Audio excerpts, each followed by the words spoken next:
प्रिय भक्तगण, आज हम आपको एक कथा का श्रवण करा रही हूँ जो सुनने मात्र से आपके जीवन में सुख, संपत्ति और धन की वर्षा होगी। तो चलिए कथा को प्रारंभ करते हैं। भगवान शिव माता पार्वती से कहते हैं, हे प्रिय, इंसान के जीवन में दुख दूर करने के 8 अमूल्य सूत्र क्या है? फिर माता पार्वती कहती हैं, देवों के देव महादेव, इस संदर्भ में आप मुझे विस्तार से बताएं कि इंसान के जीवन में दुख दूर करने के 8 अमूल्य सूत्र कौन कौन से हैं। फिर भगवान भोले बाबा कहते हैं कि हर इंसान को अपने जीवन में कभी भी इन 8 बातों को नहीं भूलना चाहिए। जो व्यक्ति इन 8 बातों को अपने जीवन में याद रखता है, उसकी हर मनोकामना भगवान भोले बाबा शीघ्र पूरी करते हैं। ऐसा व्यक्ति कामयाब और सफल अमीर बन जाता है और उसके जीवन में कभी भी गरीबी नहीं आती।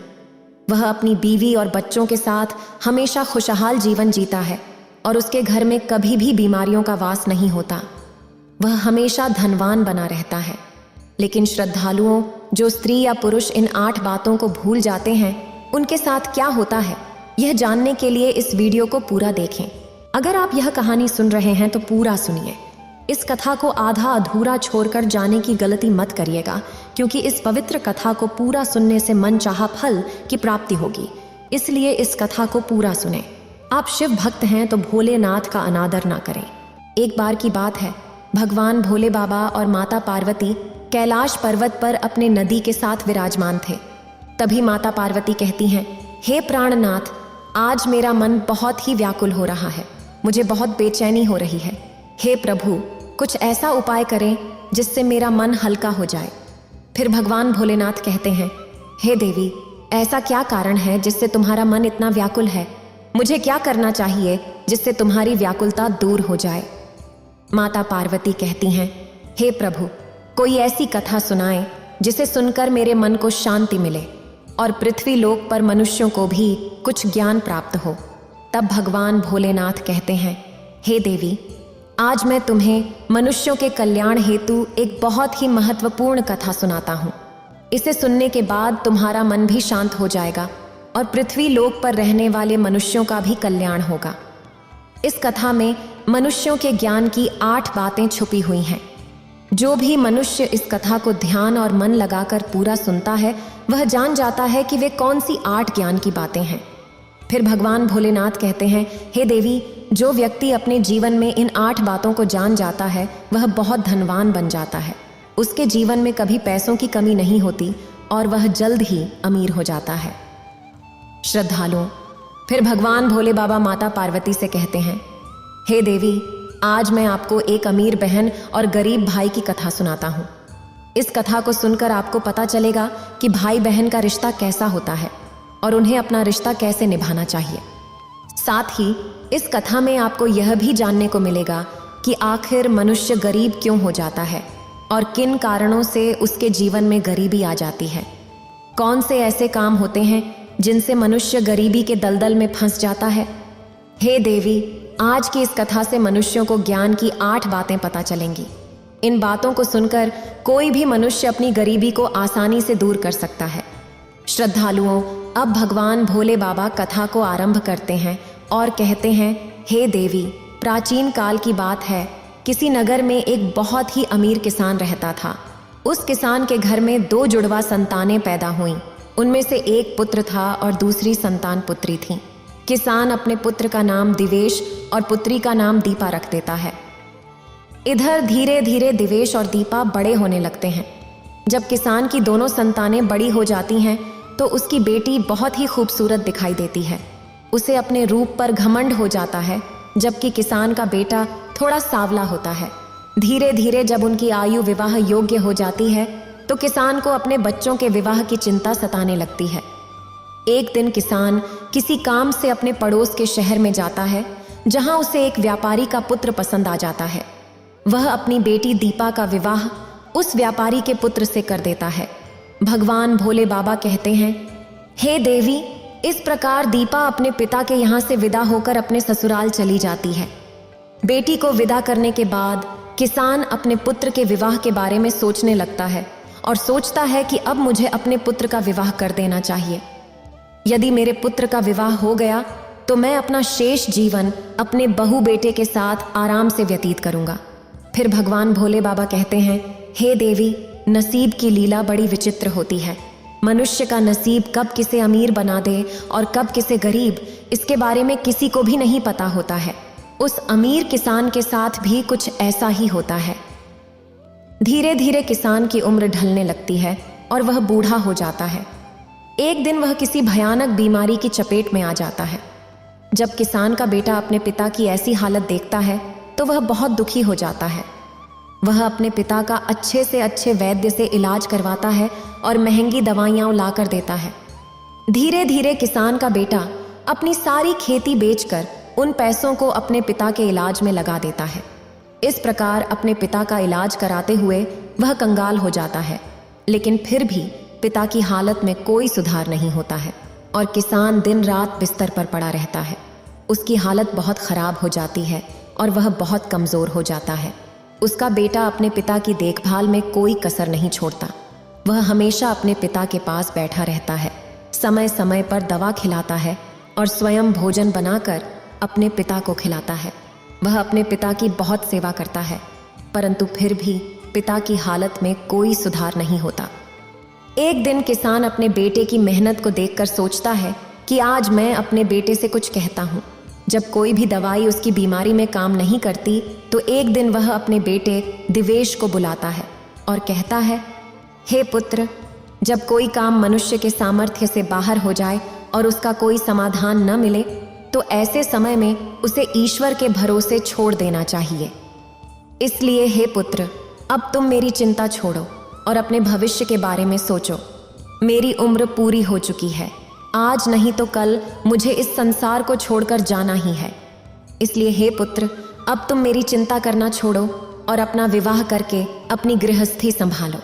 फिर भगवान भोले बाबा माता पार्वती से कहते हैं, हे देवी, अपने पिता के मुख से ये बातें सुनकर दिवेश एकदम चुप हो जाता है। आखिर वह बेचारा कर भी क्या सकता था। उसके घर की जो भी जमा पूंजी थी वह तो उसके पिता के इलाज में पहले ही खर्च हो चुकी थी। फिर दिवेश कहता है, हे पिताजी, जैसा आपको उचित लगे आप वैसा ही कीजिए। उसके बाद वह गरीब किसान अपने पुत्र की शादी एक गरीब घर की कन्या से करवा देता है और शादी के कुछ दिनों बाद ही उस किसान की मृत्यु हो जाती है। पिता की मृत्यु के बाद दिवेश अपने पिता का पूरी रीति रिवाज से अंतिम संस्कार करता है। दिवेश का घर, खेत खलिहान, सब कुछ पिता की बीमारी और इलाज में पहले ही बिक चुका था। जो भी जमा पूंजी बची हुई थी वह पिता के अंतिम संस्कार में समाप्त हो जाती है। इस प्रकार से दिवेश एकदम बहुत ही ज्यादा गरीब हो जाता है श्रद्धालुओं। फिर आगे भगवान भोले बाबा माता पार्वती से कहते हैं, हे देवी, जब दिवेश एक दिन बिल्कुल ही कंगाल हो जाता है तो वह गांव के बाहर अपनी पत्नी के साथ एक झोपड़ी बनाकर रहने लगता है और दूसरों के खेतों में मेहनत मजदूरी करके अपने बीवी बच्चों का पेट पालने लगता है।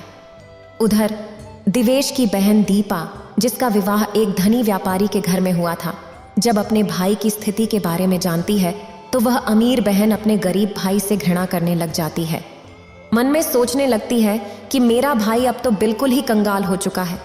उसका घर, जमीन सब बिक गया है और अब उसके पास फूटी कौड़ी भी नहीं बची है। यदि ऐसी हालत में वह मेरी ससुराल आता है तो उसे देखकर मेरी देवरानी और जेठानी मेरा बड़ा ही अपमान करेंगी और मेरा मजाक उड़ाएंगी कि तेरे नहर वाले तो बिल्कुल ही कंगाल हैं। ऐसे में मेरी बहुत ही ज्यादा बदनामी होगी श्रद्धालुओं। इस कारण दीपा अपने सगे भाई से रिश्ता तोड़ देती है। न तो दीपा अपने भाई को अपने ससुराल कभी बुलाती है और न ही कभी अपने भाई के घर जाती है। दीपा के भाई दिवेश को भी अच्छी तरह से पता होता है कि मेरी बहन मुझसे नफरत क्यों करती है, इसीलिए दिवेश भी अपनी बहन की ससुराल कभी नहीं जाता है। इस तरह से दीपा तो बड़े ऐशो आराम के साथ अपनी ससुराल में अपनी जिंदगी गुजारती है। इधर दिवेश मेहनत मजदूरी करके अपनी पत्नी के साथ झोपड़ी में रहकर किसी तरह से अपने दिनों को काटने लगता है। इधर भगवान भोले बाबा माता पार्वती को कथा सुनाते हुए कहते हैं, हे देवी, जब कुछ साल ऐसे ही गुजर जाते हैं। कुछ साल गुजरने के बाद एक दिन दिवेश की बहन दीपा के बेटे की शादी तय हो जाती है, लेकिन दीपा अपने भाई दिवेश को किसी प्रकार का निमंत्रण नहीं भेजती। जब दिवेश को पता चलता है कि उसके भांजे की शादी होने वाली है तो वह बहुत खुश हो जाता है और यह खबर अपनी पत्नी सुशीला को बताता है कि उसकी बहन के बेटे की शादी है और उन्हें वहां जाना है। जब सुशीला को यह जानकारी मिलती है तो वह भी बहुत खुश हो जाती है और सोचती है कि इसी बहाने वह अपनी ननद से मिल सकेगी और उसके घर को देख सकेगी। वह खुशी खुशी अपने पति से कहती है कि वह जरूर साथ चलेगी, लेकिन पहले यह बताओ कि क्या ननद रानी ने निमंत्रण भेजा है। श्रद्धालुओं, अपनी पत्नी के मुख से यह सुनकर दिवेश चुप हो जाता है। फिर वह अपनी पत्नी से कहता है कि प्रिय, न्योता तो नहीं आया है, पर मुझे दूसरों से खबर मिली है कि हमारे भांजे की शादी है। लेकिन इससे क्या फर्क पड़ता है, आखिर वह हमारी बहन का ही बेटा है। तब सुशीला अपने पति से कहती है, देखो, बात तो आपकी सही है कि आपके भांजे की शादी है, लेकिन बिना निमंत्रण के ननंद के घर जाना उचित नहीं है और आपको भी वहां नहीं जाना चाहिए।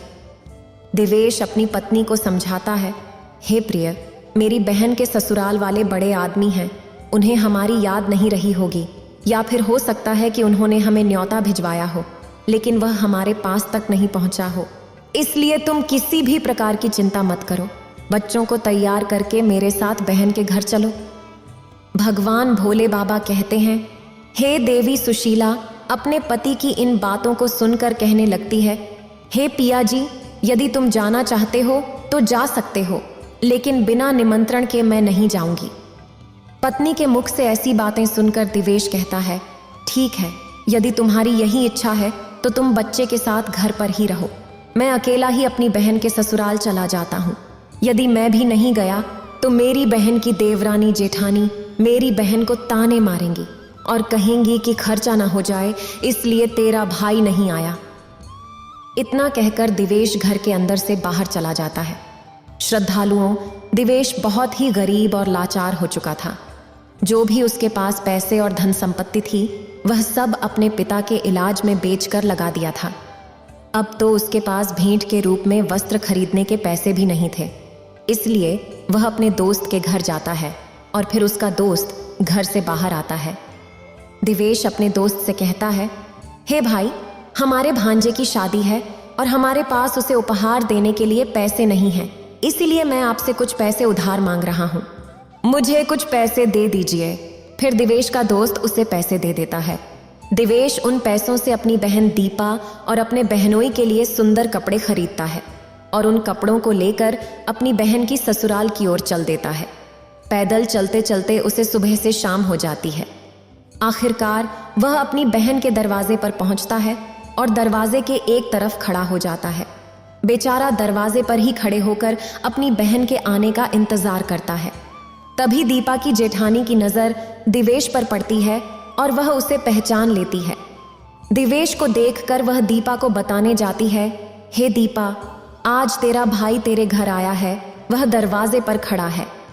जब दीपा यह सुनती है तो वह अपनी जेठानी से पूछती है, हे बहन, यदि तुमने मेरे भाई को मेरे द्वार पर खड़ा देखा है तो मुझे बताओ कि वह किस हालत में आया है और उसने कैसे कपड़े पहने हैं। उसकी जेठानी कहती है, तुम्हारा भाई फटे पुराने कपड़े पहनकर तुम्हारे द्वार पर खड़ा है और वह तुम्हारे आने का इंतजार कर रहा है। यह सुनकर दीपा गुस्से में भर जाती है और सभी की नजरों से बचते हुए अपने भाई के पास पहुंचती है। इधर दिवेश जब अपनी बहन दीपा को अपने पास आते हुए देखता है तो खुशी के मारे उसका चेहरा खिल उठता है। अपनी बहन को देखकर दिवेश की आंखों से आंसू टपकने लगते हैं।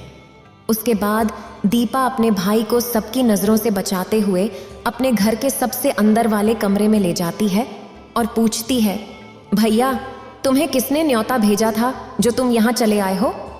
दिवेश कहता है, हे बहन, तुमने तो अपने भाई को बिल्कुल ही भुला दिया, लेकिन मुझे किसी से पता चला कि मेरे भांजे की शादी है, इसलिए मैं तुम्हारे और तुम्हारे बेटे के लिए नए कपड़े लेकर आया हूँ।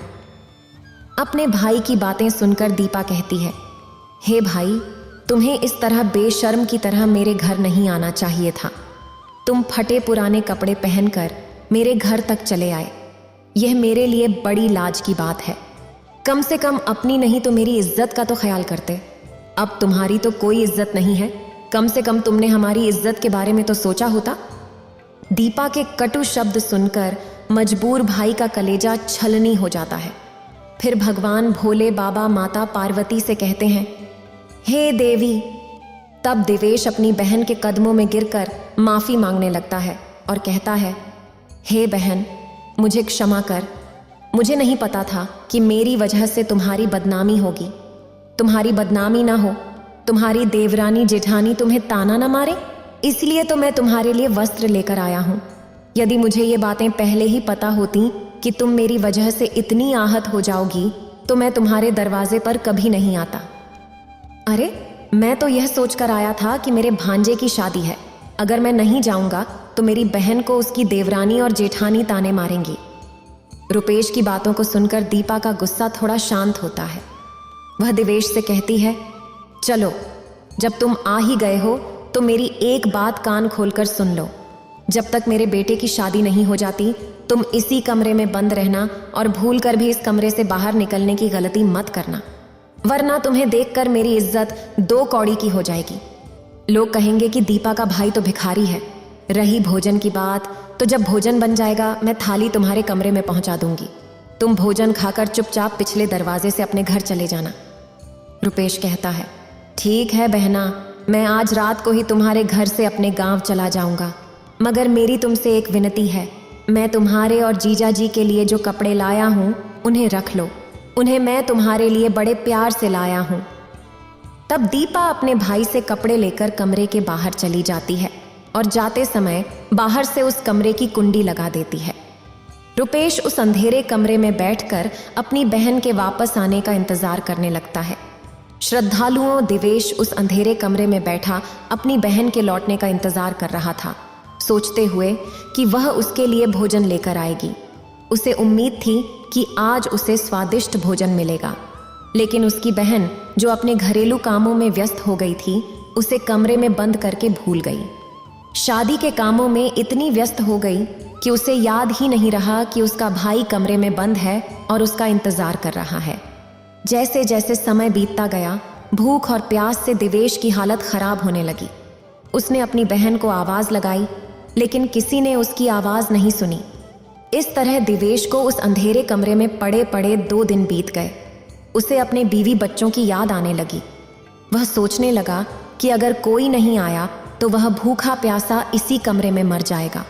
अगर वह मर गया तो उसके बीवी बच्चों का क्या होगा, उनके पालन पोषण का क्या होगा। यह सोचते सोचते दिवेश बेहोश होने लगा। तभी किसी काम से दीपा की जेठानी कमरे के पास से गुजर रही थी। जब दिवेश ने उसकी पायल की आवाज सुनी तो उसने पूरी ताकत से दरवाजा पीटना शुरू कर दिया। दीपा की जेठानी ने दरवाजे की आवाज सुनी और दरवाजा खोलकर देखा तो अंदर दिवेश को देखकर चौंक गई। उसने पूछा, हे भाई, तुम्हें इस कमरे में किसने बंद किया था? लेकिन दिवेश ने कोई जवाब नहीं दिया। जब दीपा की जेठानी दोबारा पूछती है तो दिवेश इस बात को छुपा लेता है। वह झूठ कह देता है कि मैं इस कमरे में आराम कर रहा था, तभी किसी ने गलती से बाहर से दरवाजे की कुंडी लगा दी और मैं इस कमरे में बंद हो गया। बहन, यदि तुम आज नहीं आती तो मेरे प्राण पखेरु उड़ जाते। श्रद्धालुओं फिर भगवान भोले बाबा माता पार्वती से कहते हैं, हे देवी। इतना कहने के बाद दिवेश घर के पिछले दरवाजे से चुपचाप बाहर निकल जाता है और अपने घर की ओर चल देता है। 2 दिन का भूखा प्यासा बेचारा दिवेश अपने घर की ओर चल देता है। अंत में वह चलते चलते काफी दूर निकल जाता है। उसे ठीक से रास्ता भी नहीं चला जा रहा था। उसे चलते चलते चक्कर आने लगते हैं। जैसे ही दिवेश का सिर चकराता है और वह जमीन पर गिरने वाला होता है, तभी माता लक्ष्मी वहां पर प्रकट हो जाती हैं और एक बुढ़िया के रूप में उसके पास पहुंच जाती हैं। वह दिवेश को गिरने से पहले ही संभाल लेती हैं और उस जंगल में उसे अपने पास बिठा लेती हैं। कुछ घंटे बाद जब दिवेश को होश आता है तो वह स्वयं को एक बूढ़ी माता के पास बैठा हुआ देखता है। होश आने के बाद दिवेश खड़ा हो जाता है और उस बूढ़ी माता को प्रणाम करता है और कहता है, हे माता, तुम कौन हो? श्रद्धालुओं फिर भगवान भोले बाबा माता पार्वती से कहते हैं, हे देवी। जिस बूढ़ी माता के पास वह बेचारा दिवेश बैठा हुआ था, वह बूढ़ी माता साक्षात माता लक्ष्मी थी। इधर दिवेश की पत्नी सुशीला रोज माता लक्ष्मी की पूजा किया करती थी और पूर्ण श्रद्धा भाव से माता लक्ष्मी की भक्ति किया करती थी। इसलिए जब दिवेश चक्कर खाकर गिरने वाला होता है तो उसी समय माता लक्ष्मी प्रकट होकर दिवेश को संभाल लेती हैं और उसे अपने पास बिठा लेती हैं। जब रुपेश को होश आता है तो वह उस बूढ़ी माँ को प्रणाम करके अपने घर की ओर चलने लगता है। तभी बूढ़ी माँ कहती हैं, हे बेटा, तुम कहाँ से आ रहे थे और कहाँ जा रहे हो? दिवेश बताता है, हे माता, मेरे भांजे की शादी थी, इसी वजह से मैं अपनी बहन के घर से आ रहा था और अब अपने गांव जा रहा हूँ। तब बूढ़ी माँ दिवेश से कहती है, हे बेटा, यदि तुम बुरा ना मानो तो मैं तुमसे एक बात पूछना चाहती हूँ। दिवेश कहता है, पूछो माता, तुम मुझसे क्या पूछना चाहती हो? फिर बूढ़ी माँ पूछती है, बेटा, यदि तुम अपनी बहन के घर से आ रहे हो और वहाँ शादी थी तो फिर तुम खाली हाथ कैसे लौट रहे हो? क्या तुम्हारी बहन ने तुम्हारे बीवी बच्चों के लिए कुछ नहीं भेजा? बूढ़ी माँ की बात सुनकर दिवेश की आंखों में आंसू आ जाते हैं। फिर दिवेश उस बूढ़ी माँ अर्थात माता लक्ष्मी जी को सारी बातें बता देता है। रुपेश की पूरी कहानी सुनने के बाद बूढ़ी माता कहती हैं, हे पुत्र, तुम किसी भी प्रकार की चिंता मत करो, जो हुआ उसे भूल जाओ और जाने दो। यहाँ से थोड़ी दूरी पर मेरा एक बगीचा है जिसमें अनेक प्रकार के फल लगे हुए हैं। तुम उस बगीचे में जाकर फल खाकर अपना पेट भर लो, क्योंकि तुमने 3 दिनों से कुछ भी नहीं खाया है। जब तुम्हारा पेट भर जाए तो कुछ फल अपनी बीवी और बच्चों के लिए भी तोड़ लेना। जब तुम्हारे बीवी बच्चे तुमसे मिलेंगे और पूछेंगे कि तुम अपनी बहन के ससुराल से क्या लेकर आए हो, तो तुम कह देना कि मेरी बहन ने तुम्हारे लिए ये फल भेजे हैं। ऐसा करने से तुम अपनी बीवी बच्चों के सामने शर्मिंदा होने से बच जाओगे और तुम्हारी मान प्रतिष्ठा भी बनी रहेगी। रुपेश बूढ़ी माता की बात मानकर उनके बगीचे में पहुंच जाता है। वहां अनेक प्रकार के फल लगे हुए थे। रुपेश वृक्षों से फल तोड़कर खाने लगता है और जब उसका पेट भर जाता है तो कुछ फलों को तोड़कर एक टोकरी में रख लेता है। फिर वह टोकरी को अपने हाथों में पकड़कर बूढ़ी माता के पास जाता है और उनसे आज्ञा लेकर अपने घर की ओर चल देता है। बूढ़ी माता रुपेश से कहती हैं, हे पुत्र, जाते समय मेरी इन 8 बातों को सुनकर जाओ, ये तुम्हारे जीवन में बहुत काम आएंगी। भगवान भोले बाबा माता पार्वती से कहते हैं, हे देवी, इस प्रकार माता लक्ष्मी रुपेश को 8 बातें बताती हैं। रुपेश उन 8 बातों को सुनकर अपने घर की ओर चल देता है। जब वह फलों से भरी टोकरी लेकर अपने घर पहुंचता है तो उसका छोटा बच्चा और पत्नी पास आते हैं और पूछते हैं, पिताजी, आप बुआ के घर से आ रहे हो? आखिर बुआ ने हमारे लिए क्या भेजा है? ये सुनकर रुपेश अपने बच्चे और पत्नी से कहता है, आपकी बुआ ने आपके लिए ये बहुत सारे फल भेजे हैं। फिर दिवेश अपनी पत्नी और बच्चे के साथ घर के अंदर फल लेकर जाता है और फल रखकर बाहर चला जाता है। जब उसकी पत्नी फल काटती है तो उन फलों में से हीरे और सोने चांदी निकलते हैं। जब वह आम काटती है तो आम की गुठलियों की जगह सोने की गुठलियां निकलती हैं।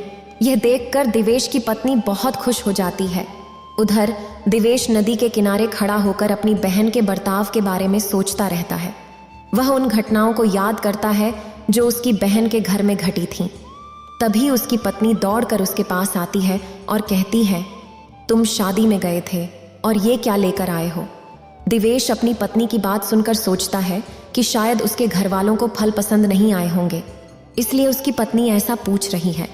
उसे लगता है कि उसे अपने बच्चे के लिए लड्डू पेड़ा लेकर आना चाहिए था। तब दिवेश अपनी पत्नी से कहता है, प्रिय, बहन ने जो कुछ भी भेजा है वह मैंने लाकर तुम्हें दे दिया। अब जो कुछ भी टोकरी में है उसे ही बच्चे को दे दो। पत्नी कहती है, पहले तुम घर चलो और अंदर चलकर देखो कि तुम्हारी बहन ने तुम्हारे लिए क्या भेजा है। यह कहकर सुशीला अपने पति के साथ घर चल देती है। घर पहुंचने के बाद सुशीला अपने पति को अंदर ले जाती है और कहती है, जरा देखिए हमारी ननद ने हमारे लिए क्या भेजा है। इतना कहकर सुशीला दिवेश के सामने टोकरी का सारा फल जमीन पर रख देती है और कहती है, आखिर हमारी ननद ने तो हमारा भाग्य ही बदल दिया। उन्होंने फलों में छुपाकर हीरे, मोती और सोने चांदी भेजे हैं। श्रद्धालुओं, जब दिवेश यह नज़ारा देखता है तो समझ जाता है कि रास्ते में जो बूढ़ी माता मिली थीं वे साधारण नहीं थीं, वे साक्षात लक्ष्मी माता थीं। लेकिन दिवेश इस बारे में अपनी पत्नी को कुछ नहीं बताता और मन ही मन उस बूढ़ी माता को धन्यवाद देता है। श्रद्धालुओं, फिर भगवान भोले बाबा माता पार्वती से कहते हैं, हे देवी, इस प्रकार दिवेश को बहुत सारा धन मिल जाता है और वह पहले की तरह फिर से अमीर बन जाता है। कुछ समय बाद दिवेश अपनी बीवी और बच्चों के लिए एक शानदार महल बनवाता है और राजा महाराजाओं की तरह उसमें रहने लगता है। नगर के सभी लोग भी दिवेश को देखकर उसका मान सम्मान करने लगते हैं। धीरे धीरे जब दिवेश का महल तैयार हो जाता है और उसकी शानो शौकत राजा महाराजाओं जैसी हो जाती है, तो एक दिन उसकी पत्नी सुशीला कहती है, अब सावन का महीना आने वाला है और सावन में सभी स्त्रियां अपने पिता के घर जाती हैं, इसलिए तुम भी अपनी बहन के ससुराल जाओ और मेरी ननद को मेरे घर बुला लाओ। इसी बहाने वह भी घूम आएगी और मैं भी अपनी ननद से मिल लूंगी। भगवान भोले बाबा कहते हैं, हे देवी, दिवेश जब अपनी पत्नी की यह बात सुनता है तो वह अपनी बहन के ससुराल जाने का निर्णय लेता है, लेकिन इस बार भिखारी बनकर नहीं, बल्कि राजा महाराजा की तरह रथ पर सवार होकर और अपने साथ 2 सैनिकों को लेकर। कुछ समय बाद दिवेश अपनी बहन के ससुराल पहुंच जाता है और उसी दरवाजे पर खड़ा हो जाता है जहां वह कुछ साल पहले खड़ा हुआ था। उसी समय रूपवंती की जेठानी घर से बाहर निकलती है और बाहर का नजारा देखकर दौड़ी दौड़ी रूपवंती के पास जाती है और कहती है, हे रूपवंती बहन, आज तो तेरा भाई आया है। श्रद्धालुओं, अपनी जेठानी के मुख से यह सुनकर रूपवंती कहती है, हे बहन, कोई भी भिखारी मेरा भाई नहीं हो सकता, मेरा कोई भाई नहीं है। श्रद्धालुओं, दरअसल रूपवंती ऐसा इसलिए कह रही थी क्योंकि वह इस बार भी अपने भाई को भिखारी ही समझ रही थी। लेकिन जब उसकी जेठानी बताती है कि हे रूपवंती, आज तुम्हारा भाई भिखारी की तरह नहीं आया है, राजा महाराजाओं की तरह आया है। तुम्हारे भाई को देखकर ऐसा लग रहा है जैसे वह किसी राज्य का राजा महाराजा हो। तुम्हारे भाई के साथ में 2 सैनिक हैं। तुम्हारे दरवाजे पर एक बड़ी सुंदर सजी हुई रथ गाड़ी खड़ी है, भला एक बार जाकर तो देखो। रूपवंती जब अपनी जेठानी के मुख से इन बातों को सुनती है तो उसे अपनी जेठानी की बातों पर किसी भी प्रकार का कोई यकीन नहीं होता है और सच्चाई जानने के लिए अपने भाई को छुपकर देखने लगती है। जैसे ही रूपवंती ने अपने भाई को उस रूप में देखा तो अपने भाई के पहनावे को देखकर रूपवंती एकदम से दंग रह जाती है और फिर सोचने लगती है कि कल तक तो मेरा भाई एकदम ही भिखारी था, पहनने को ठीक से वस्त्र भी नहीं थे, फिर अचानक से इतना अमीर कैसे बन गया।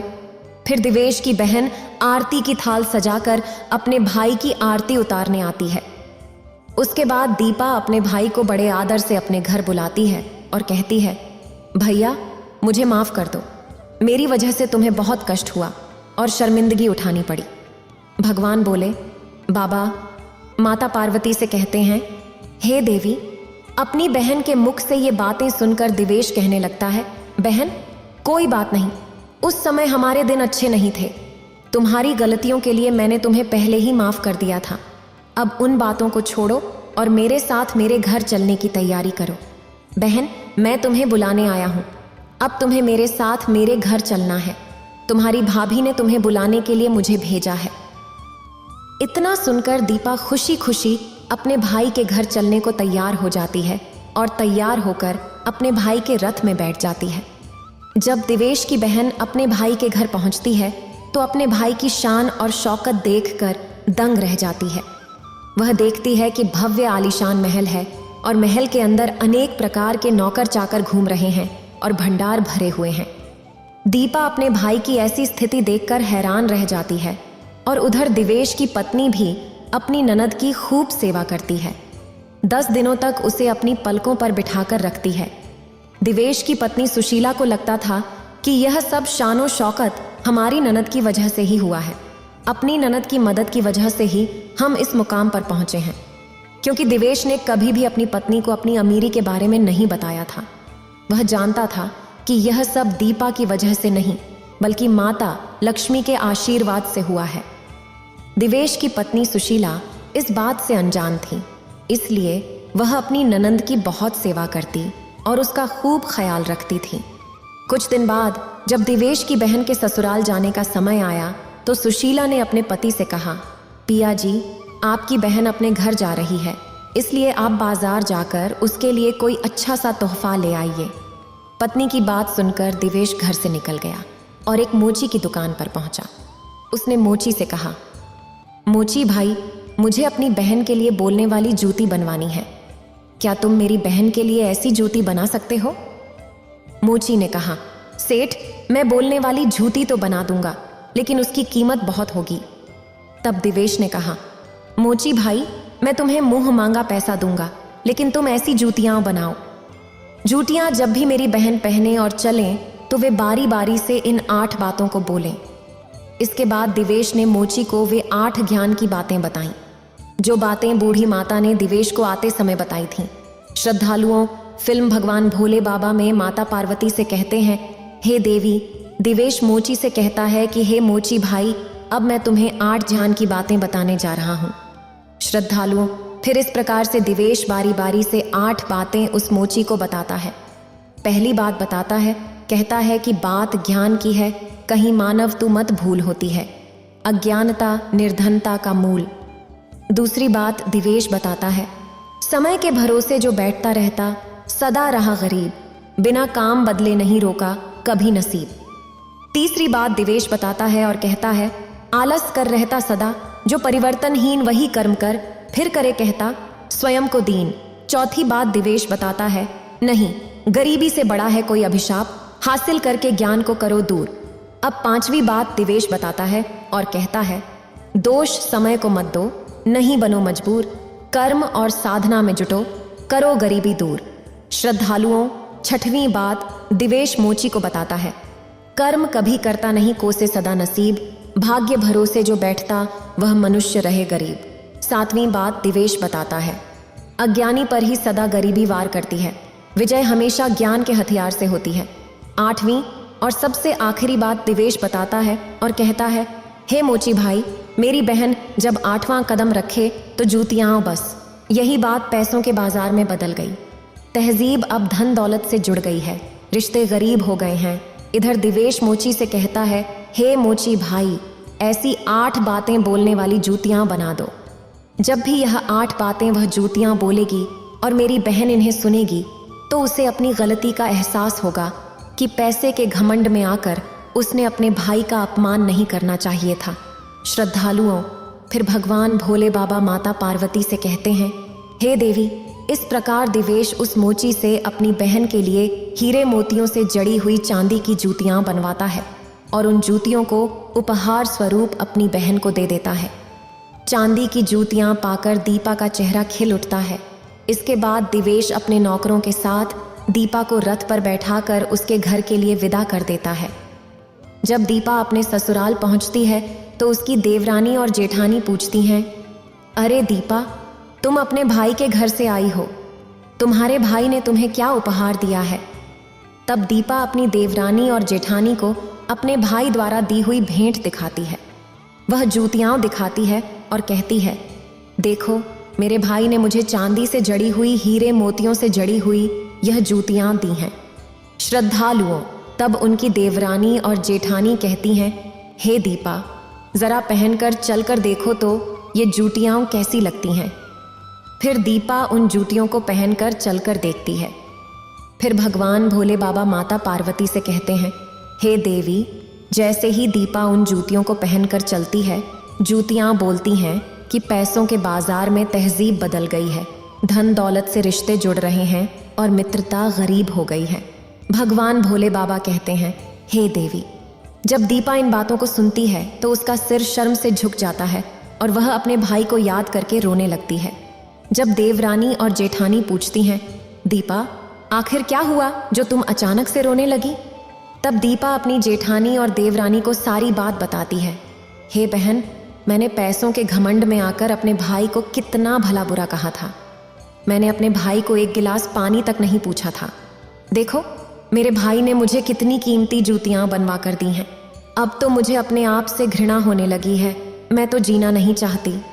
श्रद्धालुओं तब दीपा की जेठानी उसे समझाने लगती है, हे बहन, जो भी हुआ उसे भूल जाओ, आगे से याद रखना, कभी किसी के साथ ऐसा बर्ताव मत करना, क्योंकि जो व्यक्ति धन दौलत का घमंड करता है उससे माता लक्ष्मी हमेशा के लिए रूठ जाती हैं और उसके घर से हमेशा के लिए चली जाती हैं।